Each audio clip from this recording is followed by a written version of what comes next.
ಯೆಹೋವನೇ ನಮ್ಮನ್ನು ಕಟಾಕ್ಷಿಸು, ಕಟಾಕ್ಷಿಸು. ಅಪಮಾನ ಹೊಂದಿ ಹೊಂದಿ ನಮಗೆ ಸಾಕಾಯಿತು. ಸೋಮವಾರ 9 ನವೆಂಬರ್ 2020 ಇಸ್ವಿ. ಈ ದಿನದ ವಾಕ್ಯ ಧ್ಯಾನಕ್ಕಾಗಿ ನಾನು ಆರಿಸಿಕೊಂಡಿರುವಂಥ ವೇದ ಭಾಗವು ಎಜ್ರನು 6ನೇ ಅಧ್ಯಾಯದ 22ನೇ ವಚನ.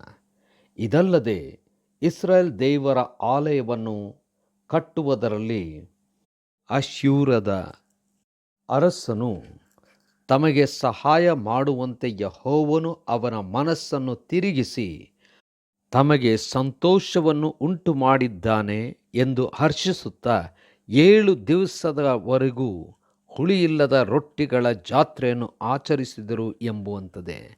ಕರ್ತನಲ್ಲಿ ಪ್ರೀತಿಯುಳ್ಳ ದೇವ ಜನರೇ, ಶುಭೋದಯ. ದೇವರು ತನ್ನ ಮಕ್ಕಳ ಕಡೆಗೆ ಜನರನ್ನು ಪರಿವರ್ತಿಸಿ ಅವರಿಗೋಸ್ಕರವಾಗಿ ಸಹಾಯಕರಾಗಿ ನಿಲ್ಲುವಂತೆ ಮಾಡುವನು. ಕರ್ತನಲ್ಲಿ ಪ್ರಿಯರೇ, ಈ ವಾಕ್ಯ ಧ್ಯಾನ ಮಾಡೋಣ.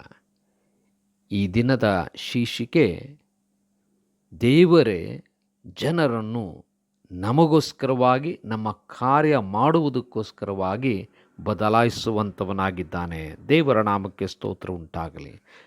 ಈ ಒಂದು ಸನ್ನಿವೇಶ ನಾವು ಗಮನಿಸುವುದಾದರೆ, ಇಸ್ರಾಯೇಲ್ ಜನರು ಅವರು ಸೆರೆ ಹಿಡಿಯಲ್ಪಟ್ಟಂಥ ಪರಿಸ್ಥಿತಿಯಲ್ಲಿದ್ದಾಗ ಯೆರೂಸಲೇಮಿನ ದೇವಾಲಯ ಅದು ಸಂಪೂರ್ಣವಾಗಿ ಹಾಳಾಗಿದ್ದಂಥ ಸ್ಥಿತಿಯನ್ನು ಗಮನಿಸಿದಂಥ ಇಸ್ರಾಯೇಲ್ ಜನಾಂಗದವರು ಆ ಕಟ್ಟಡವನ್ನು ತಿರುಗಿ ಕಟ್ಟಬೇಕೆಂಬುದಾಗಿ ಬಹಳಷ್ಟು ಪ್ರಯತ್ನವನ್ನು ಮಾಡಿ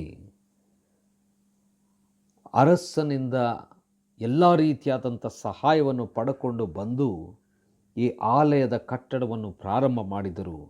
ಆದರೆ ಅಲ್ಲಿನ ವ್ಯಕ್ತಿಗಳು ವಿರೋಧಿಸಿ ಈ ಕಾರ್ಯವನ್ನು ನಿಲ್ಲಿಸಿದ್ದಂಥ ಆ ಪರಿಸ್ಥಿತಿ ಬಹಳ ದುಃಖಕರವಾಗಿತ್ತು. ಆದರೆ ದೇವರು ತನ್ನ ಚಿತ್ತಾನುಸಾರವಾಗಿ ವಿಶೇಷವಾಗಿ ತನ್ನ ಸೇವಕನನ್ನು ಕಳುಹಿಸಿ ಈ ಕಾರ್ಯ ಸಂಪೂರ್ಣಗೊಳ್ಳುವಂತೆ ಆಶೀರ್ವದಿಸಿದನು ಎಂಬುದಾಗಿ ನಾವು ನೋಡುತ್ತೇವೆ.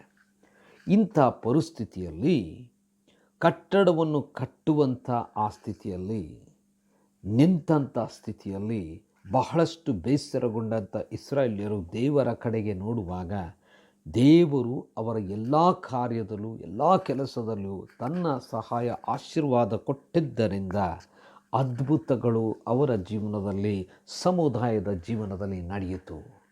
ಕರ್ತನಲ್ಲಿ ಪ್ರಿಯರೇ, ಅನೇಕ ಸಂದರ್ಭದಲ್ಲಿ ಯಾವ ವ್ಯಕ್ತಿಗಳು ನಮಗೆ ಅಡ್ಡಿಯಾಗಿದ್ದಾರೋ ಅಂಥವರನ್ನೇ ದೇವರು ನಮಗೋಸ್ಕರವಾಗಿ, ನಮ್ಮ ಕಾರ್ಯಗಳಿಗೋಸ್ಕರವಾಗಿ ಪರಿವರ್ತಿಸಿ ನಿಲ್ಲಿಸಿ ನಮಗೋಸ್ಕರವಾಗಿ ಕಲಿಸುವಂಥವನಾಗಿದ್ದಾನೆ.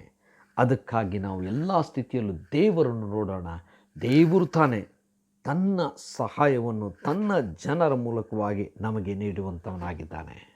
ಕರ್ತನೇ, ದಯಾಮಯ ಸ್ವಾಮಿ, ನಿನ್ನ ಪ್ರೀತಿ ಅಪಾರವಾದದ್ದು, ನಿನ್ನ ಕೃಪೆ ಶ್ರೇಷ್ಠವಾದಂಥದ್ದು.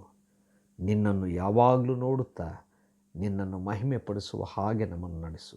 ಯೇಸುವಿನ ನಾಮದಲ್ಲಿ ಪ್ರಾರ್ಥನೆ ದೀನತೆಯಿಂದ ಬೇಡಿದ್ದೇವೆ ತಂದೆಯೇ, ಆಮೆನ್.